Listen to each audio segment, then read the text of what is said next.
Salut les amis, bienvenue cette vidéo avec spoil, cette fois-ci de 65, de la Terre d'avant. Alors j'avais pas prévu de faire une vidéo spoil, mais j'ai eu une demande de Godzilla07 sur TikTok, et je me suis dit bon, j'allais en faire une pour essayer d'expliquer un peu plus mon propos par rapport à ce film. Alors moi personnellement j'ai passé un bon moment devant le film, voilà, j'ai pas trouvé ça extraordinaire, mais j'ai pas trouvé non plus hyper nul. Par contre aussi, je pense que j'ai passé un bon moment aussi dû à ma méconnaissance sur les bestioles qui sont dans le film, puisque le film est censé se passer sur Terre 65 millions d'années avant notre ère, et il y a des dinosaures. Sauf que à la fin, on a cette bestiole finale, là, où j'arrivais pas à savoir si c'était un dinosaure ou pas. Je me suis dit, c'est bizarre, on dirait un gros lézard, ça ressemble pas à un dinosaure, quoi. Et donc il y a Alexis Dacosta qui est venu me mettre en commentaire que c'était pas des dinosaures. J'aime bien les dinosaures, mais je suis pas non plus un expert dans la matière, et lui est plus expert que moi. D'ailleurs, je vous recommande chaudement son compte TikTok, parce qu'il fait des vidéos où il démonte un peu les idées reçues en la matière, mais surtout il prépare une série d'animations sur les dinosaures qui a l'air très très sympa, une histoire de voyage dans le temps. Ça a l'air d'être une série un peu éducative sur les dinosaures, donc ça a l'air très très chouette en tout cas. Et donc il est venu me dire, voilà, c'était pas des dinosaures, et pour le coup, j'ai regardé sa critique de 65 aussi, et donc je vous conseille d'aller la voir. Et effectivement, je suis assez d'accord avec lui en fait. Je comprends pas pourquoi ils ont fait ça. Pourquoi ils nous font un film, on va dire en guillemets un Jurassic Park, avec des gars avec des technologies du futur, pour au final ne pas nous mettre de dinosaures. Ça a pas de sens. Enfin, alors autant qu'ils nous remettent des dinosaures qu'on connaît, alors ok, s'ils n'ont pas les droits, ils vont pas refaire exactement les dinosaures de Jurassic Park, mais voilà, au final, on s'en fout quoi.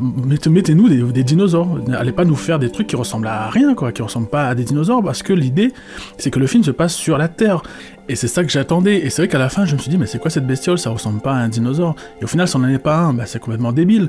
Alors ok, le film aurait pu être tourné d'une autre manière, c'est-à-dire que le gars aurait pu atterrir sur une planète, on sait pas c'est laquelle, on dit pas au début que c'est la Terre, et effectivement il y a des bestioles, il y a des trucs qui ressemblent à des dinosaures, et à la fin on voit cette bestiole bizarre qui ressemble pas à un dinosaure, et au final le film se termine comme ça, et au final on sait pas. On sait pas si les héros sont des humains, on ne sait pas si la planète c'était la Terre, et au moins là ça laisse une ouverture, on se dit voilà, on sait pas. C'est vrai que ça ressemble pas à dinosaure, donc ça se trouve c'est même pas la Terre. Et là oui, là le film aurait eu plus de corps, et ça aurait eu un sens.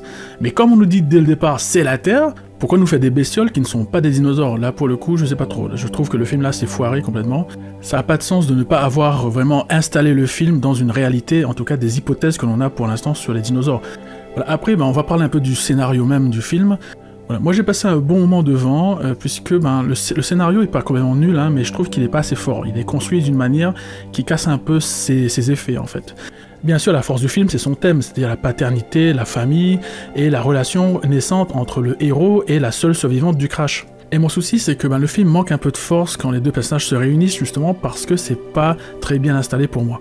Au début, le film nous raconte que le gars donc est avec sa femme, et qu'ils ont une fille, et que la fille est malade, alors on sait pas de quoi exactement, et que lui doit faire le voyage pour gagner de l'argent pour la soigner.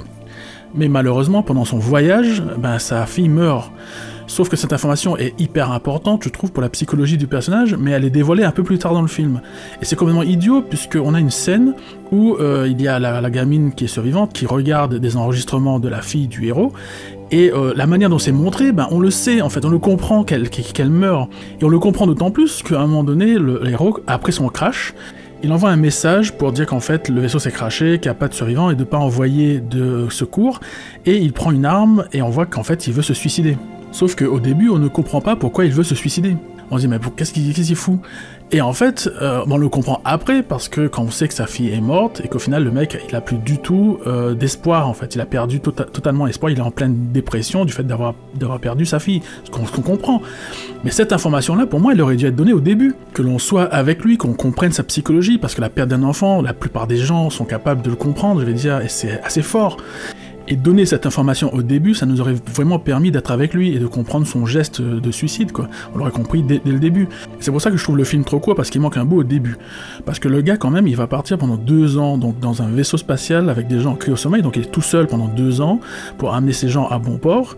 Et on a pour moi toute une scène à mettre en place au début, montrer un petit peu son quotidien dans ce vaisseau, toutes les tâches qu'il fait, un peu peut-être répétitives, et aussi de montrer qu'il regarde ces petits enregistrements de sa fille que sa fille lui envoie, et de montrer qu'il regarde, et progressivement on se rend compte qu'elle tombe de plus en plus malade, et que lui il est bloqué dans son vaisseau, il sait rien faire en fait, il peut pas faire demi-tour pour aller la rejoindre. À chaque fois qu'il reçoit un message, c'est un peu le stress, parce qu'il se dit qu'est-ce qui va se passer maintenant quoi. À chaque fois qu'elle envoie un message, il voit qu'en fait qu'elle tombe de plus en plus malade, que son état se dégrade de plus en plus, et lui il tombe complètement dans une dépression, alors parce qu'il est tout seul dans l'espace, perdu dans l'espace, et montrer tout ça quoi, et ça aurait vraiment bien installé la psychologie du personnage, et montrer vraiment que le mec est en totale dépression d'avoir perdu sa fille, il est en deuil, et il doit quand même mener cette mission à bien, parce qu'il y a des gens qui dépendent de lui, parce que pour moi ce qui était intéressant dans ce film, ok, c'est qu'on sait dès le début que de toute façon il est seul, donc le gars a perdu sa fille, il rencontre une autre fille qui peut devenir sa fille potentielle, cette fille a perdu ses parents, donc lui il va devenir potentiellement sa nouvelle famille, donc l'important c'est pas vraiment ça dans le film, l'important c'est plutôt la psychologie des personnages, et en particulier la psychologie du héros, et le problème c'est que c'est pas installé pour moi correctement, parce qu'au début le héros rejette cette gamine, il la repousse sûrement aussi pour pas, comme entre guillemets, trahir l'esprit de sa fille, tu vois, parce que comme si sa fille allait pas être d'accord qu'il trouve une autre fille. Et au final, c'est la gamine qui vient vers lui, et donc elle essaie de créer un contact avec lui, et au final, il commence à se connecter émotionnellement.